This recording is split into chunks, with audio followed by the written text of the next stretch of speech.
Maybe you're shopping for gas and induction right now. Maybe you've had gas in the past. You like the fact that you can see the flame, you can turn on and get instantaneous response to your controls and requests to cooking.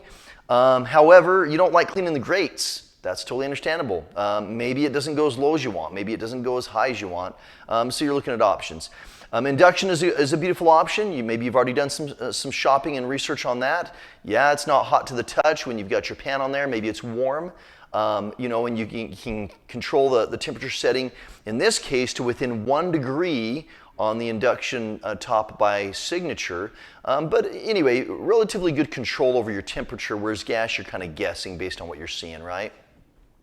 But why not have the best of both worlds? Signature appliance, this Signature kitchen suite, the luxury appliance brand. By the way, the highest rated luxury appliance brand in the market by a leading consumer publication as of just a year ago. But you can get both induction and gas as shown here in this range top. They also have it in the ranges as well. You can get the best of both worlds and use it from the beginning. So maybe one performs for you for certain things and the other one does something better for you for other things. So I hope that helps you out with your shopping and your decisions. Thanks for watching.